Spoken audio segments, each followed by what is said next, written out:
I'm so happy to be here. I'm so passionate about this topic. I love it when things don't go according to people's plans. I get so excited because I know they're right on the brink of a huge transformation. We have to get outside of this little box called our comfort zone.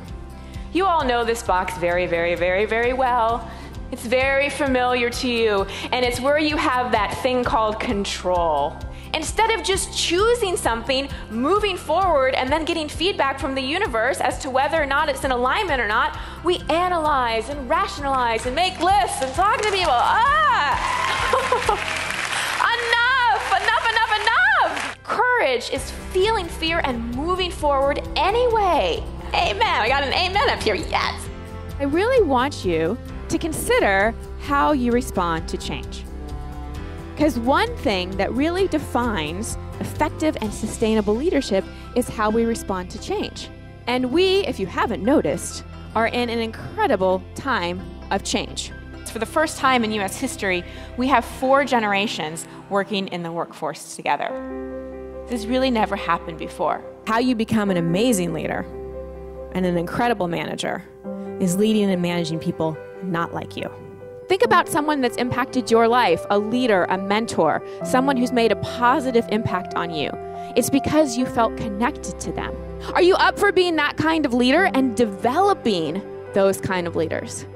Most leadership training occurs at companies at the age of 42, but these leadership positions are opening up and millennials aren't really being trained or mentored, so they're kind of thrown into the fire without a lot of backing, and that's creating a bit of a leadership crisis in the workforce. So just shout out some things. What are some things that come to mind? Lazy, entitled, I hear. They won't move out, that's definitely true. So these are really positive attributes, aren't they? Xers, those of you born between like 1964, 65 to 77, 78. These are the people that do all the work. At least that's what they think. Okay. A lot of Gen Xers see millennials come into the workplace with massive expectations and a desire for instant gratification, and they have management challenges with them. This annoys Gen X because they're like, just figure it out. They're just like, I was so not like you when I was 23. What is wrong with you? The truth is, the millennials are basically taking over the world. By 2020, they're going to be 80 million strong. So we can either continue to judge them and resist them, or we can really realize what's so wonderful about millennials and leverage a multi-generational workforce. Okay? Wouldn't you love to love millennials rather than be annoyed by them? The biggest way we get into trouble is when we expect someone else to act and behave and work in the same way we would. A lot of times what happens is with difficult people, we make the situation more difficult by continuing to take it personally.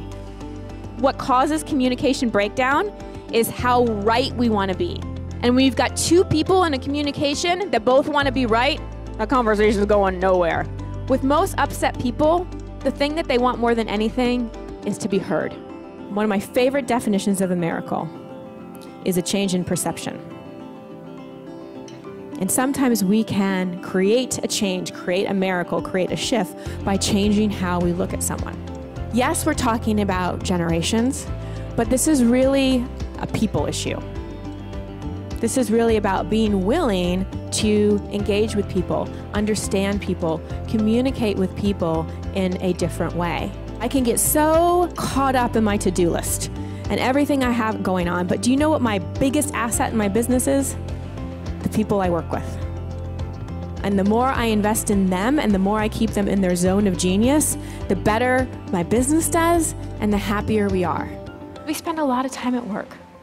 We do. And it's up to each one of us to make it a place that we enjoy going to so it can be more than just a job. Because I think it's true of the millennial that they want to make an impact and make a difference, but honestly, I think that's true for all of us. There's 2 ways to move forward in life. We can try to move away from what we don't want, that avoidance trap. That's like a pushing energy. It doesn't feel good to be pushed at all. Or we can move toward what we want. That's where vision comes in. That's where inspiration comes in. That's when intuition guides us. And this is so important when we're leaders.